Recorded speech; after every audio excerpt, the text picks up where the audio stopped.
बूढ़े पिता का दर्द। एक गांव में एक छोटा सा बच्चा था। उसके पिता तो थे लेकिन माँ की मृत्यु हो गई थी।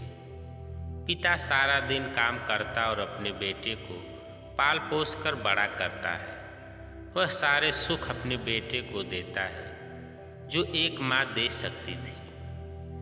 उस पिता ने कभी कुछ नहीं मांगा, सिर्फ इतना ही मांगा कि मेरे बेटे को कोई परेशानी ना। दिन बीतते गए, बेटा पढ़ लिख कर अच्छा जॉब भी करने लगता है और वह शहर में रहने लगता है। कुछ दिन बाद वह अपने पिता से मिलने आता है और कहता है, पापा मुझे कुछ पैसों की ज़रूरत है। मैं चाहता हूँ कि शहर में ही ज़मीन लेकर अपना घर बना लूँ। पिता इस बात को सुनकर बहुत खुश होते हैं। सोचते हैं कि मेरा बेटा है, एक ना एक दिन नाम करेगा।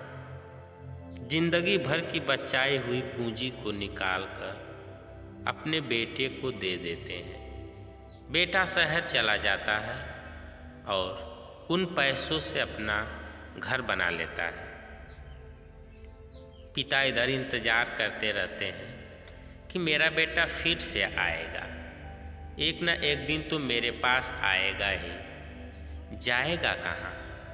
उसके पास अब कोई नहीं जाता था, क्योंकि ना ही अब उस पिता के पास पैसे थे और ना ही रहने का जगह था। कुछ दिन बाद बेटा फिर लौटकर आता है और अपने पिता से कहता है, पापा अब आप दादाजी बनने वाले हैं। पिता को बहुत खुशी होती है। इस बात को सुनकर वह कहते हैं, तू मुझे मेरी बहू और पोता से कब मिलाएगा? बेटा कहता है, बस पापा थोड़े दिन और।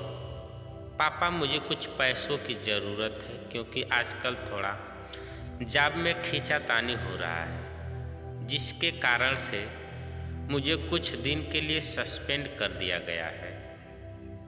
पिता के पास कुछ नहीं रहता है देने के लिए, लेकिन फिर भी कहता है, अच्छा बेटा तू रुक, मैं अभी आया कुछ पैसों का बंदोबस्त करके। पिता बाद में महाजन से कुछ पैसे उधार लेकर अपने बेटे को दे देता है और बेटा पैसे लेकर शहर चला जाता है। बरसों गुजर जाते हैं। पिता सोचते हैं कि मैं तो अब दादाजी बन गया हूँ।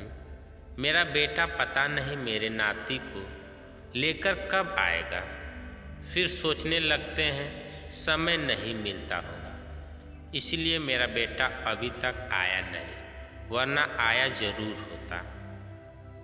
तब तक महाजन 2-3 आदमी को लेकर उस पिता के घर पर आता है और कहता है कि आपके वादे के मुताबिक मैं पूरे 3 महीने बाद आया हूँ अपने पैसे ले जाने। पिता कहते हैं, मेरे पास पैसे नहीं हैं देने के लिए। महाजन कहता है, जब पैसे देने नहीं थे तो आपने मुझसे उधार क्यों लिया? तभी पिता कहते हैं, ठीक है रुको, मैं तुम्हारे लिए पैसों का बंदोबस्त करके आता हूँ। और वहाँ के नज़दीकी अस्पताल में चले जाते हैं। वहाँ जाकर अपना ब्लड डोनेट करते हैं और अपनी एक किडनी बेच देते हैं और उस महाजन का कर्ज छूटा कर देते हैं। किडनी बेचने के बाद उनकी स्थिति और भी खराब हो जाती है और वह उस राह में जी रहे होते हैं कि मेरा बेटा एक दिन आएगा जरूर। इस आस में जीते जीते एक दिन पिता की मृत्यु हो जाती है, परंतु उस बेटे को अपने पिता को आग देना भी नसीब नहीं हुआ। दोस्तों, कहानी कैसी लगी कमेंट करके अवश्य बताइएगा। अगर आप चैनल पर नए हैं तो चैनल को सब्सक्राइब करें। वीडियो को पूरा देखने के लिए धन्यवाद।